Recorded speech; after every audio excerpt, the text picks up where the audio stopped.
Zambian Broadcasting. Capturing your favorite sounds on radio into great moments on television and on social media. Welcome to Zambia's first and finest visual radio, Sun FM TV.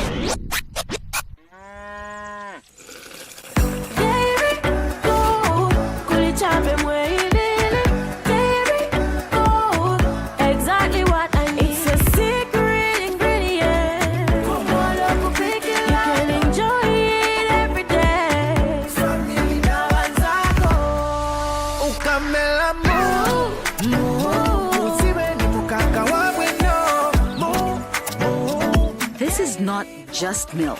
It's Dairy Gold milk. It's farm fresh and it's delicious. Sun FM.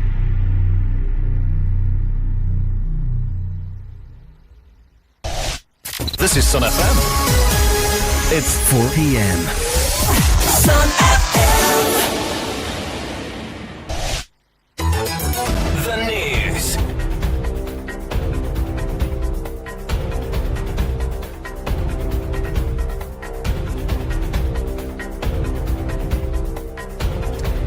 Good afternoon and welcome to another edition of our news.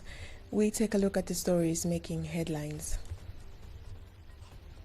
The Ministry of Labour and Social Security has underscored the importance of strengthening safety protocols to protect the well-being of mine workers, asserting that the value of human life must never be compromised.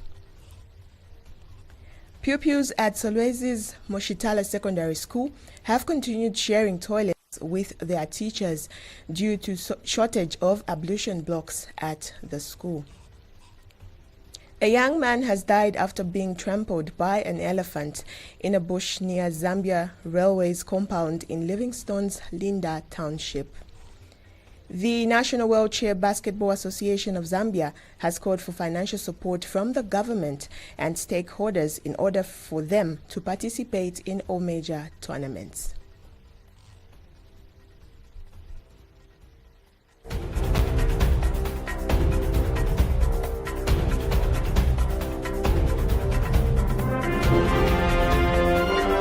The news, 88.5 Sun FM. With the details, my name is Mwema Shanshima.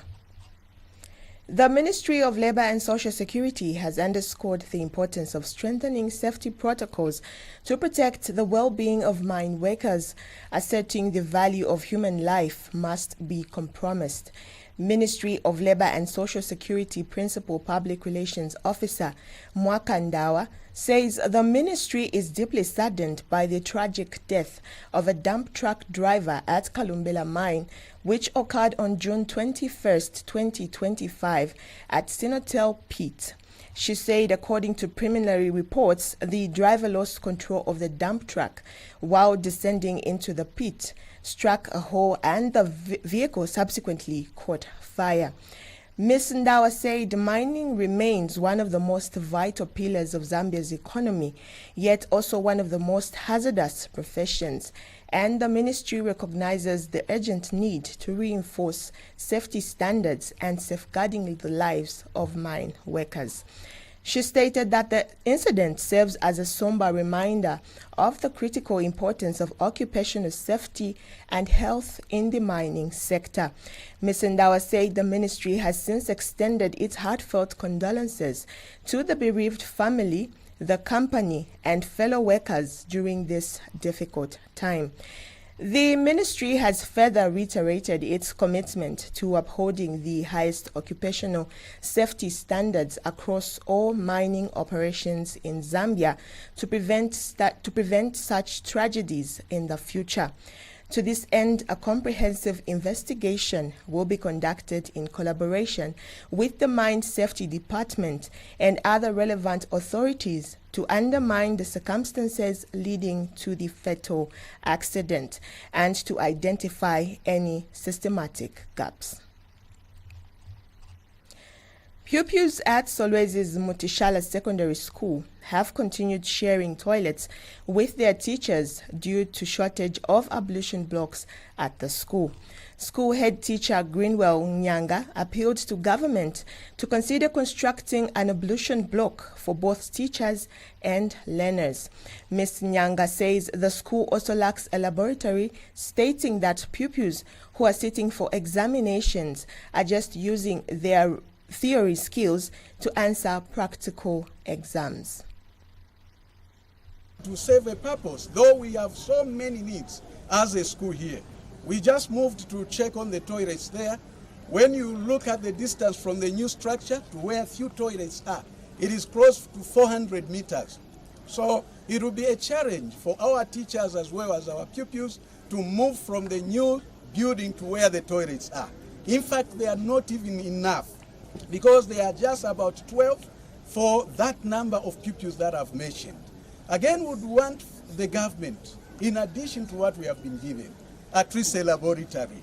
Every time that we are presenting our candidates for examinations, we are presenting more than 200 candidates for examination at both grade 9 and grade 12 level. So those pupils are actually using just their theory skills. Meanwhile, Ministry of Local Government and Rural Development Permanent Secretary for Technical Services Nicholas Piri says government will not allow pupils to share toilets with their teachers in a public facility. Ms. Piri has since directed the local authority to urgently look into the issue and address the matter of an ablution block as a matter of urgency. We will not allow our pupils, first of all, to share toilets with their parents in a public facility because the teachers are in essence their parents. So that is not allowed. Secondly, we will not allow the pupils to walk 400 meters to access the ablution block. See, you are here, CDF committee chairperson is here. Shall we please urgently look into this issue and address the matter of an ablution block as a matter of urgency? A young man has died after being trampled by an elephant in a bush near Zambia Railway's compound in Livingstone's Linda Township. The victim, believed to be in his early 30s, was attacked around 0440 hours on Tuesday, June 24, 2025. Southern Province Commanding Officer Oksyon Daka said the officers rushed to the scene where they found the body lying in a bush with visible injuries. Mr. Daka added that the body was discovered by Mr. Modi Mulea, 42, a resident of the area who reported the matter to Linda Police Station at about 0516 hours. He stated that the deceased had sustained a compound fracture on the right arm and was bleeding from the mouth. His chest appeared swollen and several cuts were noted on various parts of the body. Mr. Daka added that officers also observed fresh elephant footprints and dung at the scene, along with broken twigs, confirming signs of a recent animal presence. No foul play was suspected, and the body has since been taken to Batoka Hospital mortuary, awaiting identification, postmortem, and burial. The ambassador for Keep Zambia Clean, Green and Healthy campaign in Kasumbalesa, Nathan Muleba, has called on the Zambia Army to step in and help remove street vendors operating illegally in the border town. Speaking in an exclusive interview with Konkala Radio News, Ms. Muleba said while the Chilabombe Municipal Council is making commendable efforts in garbage collection, the continued presence of unregulated street vendors, many of whom come from neighboring Democratic Republic of Congo, is worsening the waste management situation in the area. Ms. Muleba explained that street vending in Kasumbalesa ward remains a major challenge, unlike Anoya Zulu ward, which he noted currently has no street vending problem. He commended both Kasumbalesa Ward Councillor Samuel Silwimba and Anoya Zulu Ward Councillor Evans Mwambula for working closely with his office to address sanitation issues. He emphasized the importance of maintaining cleanness, especially in a border town like Kasumbalesa, which receives heavy traffic and is a critical getaway for trade and tourism. The call comes a part of wider efforts under the Keep Zambia Clean, Green and Healthy campaign, which promotes hygiene, environmental sustainability and public health. We take a break, and when we return, we have sports news.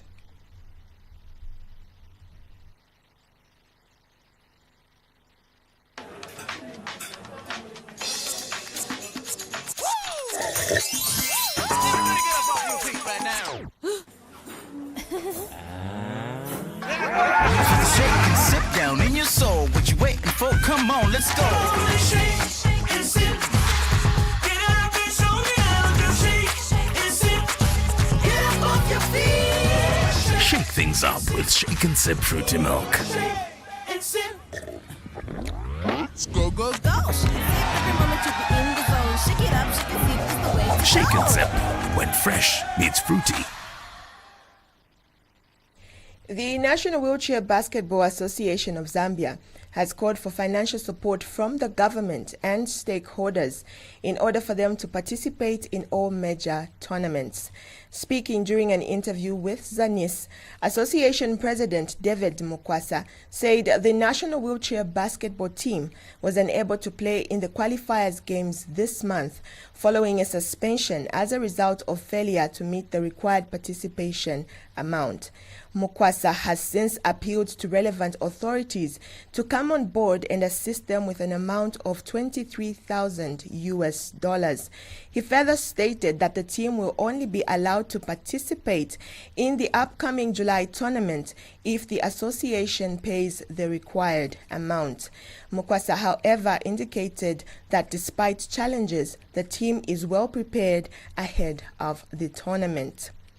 In other sports news, Zimbabwean Super League side Highlanders Football Club have announced the departure of Zambian coach Kelvin Kayindu after a run of disappointing results.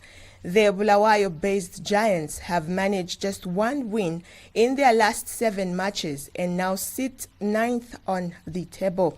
The club's executive committee confirmed the decision in a statement that was issued today. In the absence of Kelvin Kayindu, assistant coach Try Ngube will take charge of the team in the interim. Kelvin Kayindu was reappointed Highlanders FC coach in December 2023 to replace Brazilian Brito Blatmar, who by then was appointed Zimbabwe national team. The 47-year-old Titan was in familiar territory, having coached 3 other clubs in Zimbabwe that include Triangle and Hull Mine clubs. In Zambia, Kayindu coached Nkana, their bitter rivals Power Dynamos, Buildcon and Zanaco Football Club. That's all we had for you on today's news, but before we go, we take a look at the stories making headlines. The Ministry of Labour and Social Security has underscored the importance of strengthening safety protocols to protect the well-being of mine workers, asserting that the value of human life must never be compromised. Pupils at Solwezi Moshitala Secondary School have continued sharing toilets with their teachers due to shortage of ablution blocks at the school. A young man has died after being trampled by an elephant in a bush near Zambia Railways compound in Livingstone's Linda Township. The National Wheelchair Basketball Association of Zambia has called for financial support from the government and stakeholders in order for them to participate in all major tournaments.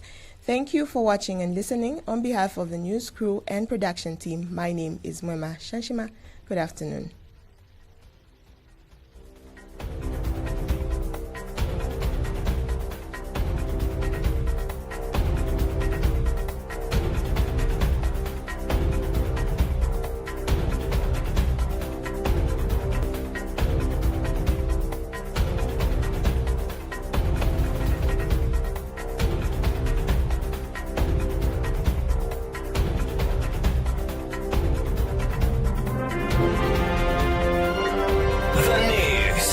98.5 Sun FM. Imagine having nature's secrets to health and vitality in a bottle.